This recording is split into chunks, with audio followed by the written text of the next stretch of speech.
Hey everyone, Colin Mile High Modern checking in this mid-November, chatting about October stats and then just general real estate takeaways, what's going on here in the Denver Metro, and also a little bit nationally as well.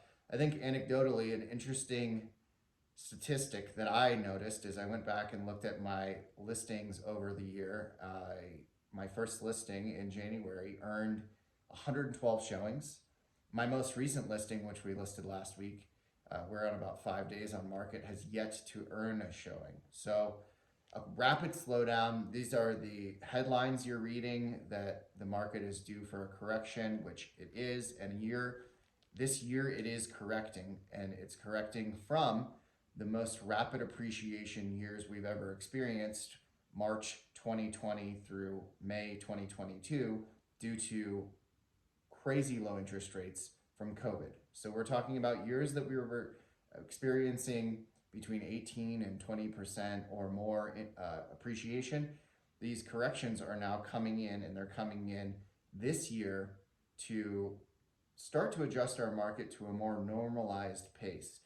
It feels volatile because it is.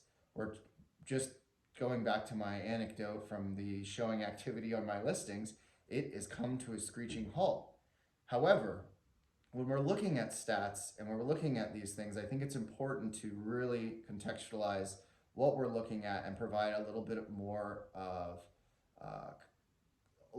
ideas of like where these things are coming from and how they may play into long-term market trends. And that's important to note, is that we are comparing, if we're comparing month over month or especially year over year, we're comparing a rapid appreciating year to what is starting to become a more normalized year. Denver Metro still seeing strong appreciation at 9+% year over year. So we're talking about one of the fastest appreciating years in history, still seeing appreciation off that.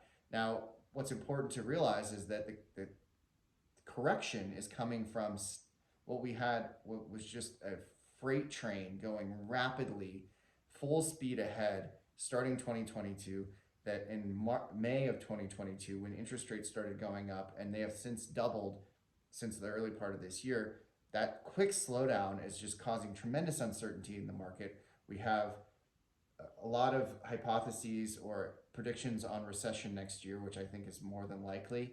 And these things are causing pause with buyers and sellers alike. So when we're putting together plans and we're analyzing where the opportunities are in the market, on the buy side, there is only one thing against you, and it's a big thing. That would be high interest rates. There are ways to navigate around these high interest rates to mitigate their cost in years 1, 2, or permanently. You can reach out to me for more details on that. But every other factor in the home buying process is on your side. This is the first time I've been able to say this in my career since I've been selling homes since 2016. Now, going back to stats, when we're looking at year over year stats, it's not the best really comparison because we were looking at a very anomaly of years 2020, 2021. Now, when we go back and look at 2019 versus 2022, our inventory numbers are actually less than what we had in 2019. 2019's market pre-COVID was starting to become a normalized market. Keep in mind, previous to that, we were in a seller's market or an extreme seller's market since really about 2012. So that was when the market was starting to normalize. COVID disrupted. Now we're back into a rapidly normalizing market, which seems a little uncertain. Buy side, you're not having to offer over list price anymore. You're not having to waive nearly every contingency. So these are some opportunities on that end. And on the sell side, keep in mind these years of appreciation have not dwindled or gone away. So most sellers are sitting on a significant amount of equity. I will be the first to say that your home is not going to sell today for what it would have in February of 2022. That's going to be the reality of it. Now, we have seasonality that happens every year, and that's the case year over year, but we may have peaked out in pricing for the year early on. Now, keep in mind next year, depending on what happens, I anticipate more of a stagnant kind of high plateau, maybe some minor corrections in certain neighborhoods, which can always be accommodated. So on the sell side, it's just more about being strategic, pricing your home correctly for the current market, making sure you are rolling out the red carpet with everything you can do to make the home appealing with marketing, staging, editing, any sort of unique prospecting and marketing opportunities that you can create for more buyers to get through those doors, the better.